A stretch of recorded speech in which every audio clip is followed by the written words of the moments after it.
ములుగు జిల్లా ఏటూరు నాగారం చెక్పోస్ట్ వద్ద వాహన తనిఖీలు చేపట్టిన పోలీసులు అక్రమంగా పశువులను తరలిస్తున్న కంటైనర్ను గుర్తించిన పోలీసులు కంటైనర్లోని పశువులను చెల్ల మండలం నుండి హైదరాబాద్కు కబేలాలకు తరలిస్తున్నారని పోలీసుల విచారణలో వెల్లడి. కంటైనర్ను సీజ్ చేసి ముగ్గురిపై కేసు నమోదు చేసిన పోలీసులు 40 పశువులను స్వాధీనపరుచుకొని భూపాలపల్లి జిల్లా రాంపూర్ గోశాలకు తరలించారు.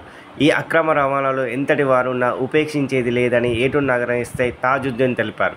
అదేవిధంగా గో అక్రమ దందాదారులకు హెచ్చరికలు కూడా జారీ చేశారు.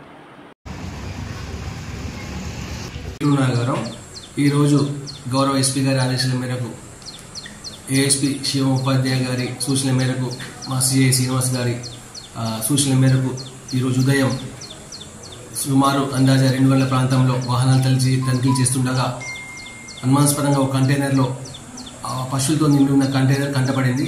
దాన్ని తనిఖీ చేయగా 40 పశువులు ఉన్నాయి. 40 పశువులను గోశాలకు తరలించాము. రాంపూర్ గోశాలకు భూపాలపల్లికి ముగ్గురు పైన కేసు నమోదు చేశాము. ఇక నుండి రెగ్యులర్గా వెహికల్ తనిఖీలు చేస్తూ ఉంటాం. మేము బార్డర్లో కానీ మా NH 163లో కానీ డైలీ ప్రతి చోట తనిఖీలు చేస్తూ ఉన్నాము. కానీ ఏదో ఒక చోట అక్రమ రవాణా జరుగుతుంది. ఇటువంటి అక్రమ రవాణా జరగడం చాలా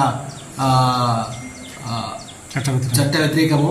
దయచేసి గో అక్రమదారులు దయచేసి ఈ రోజు నుంచి కానీ మానుకోండి, కఠినంగా శిక్షించబడతారు.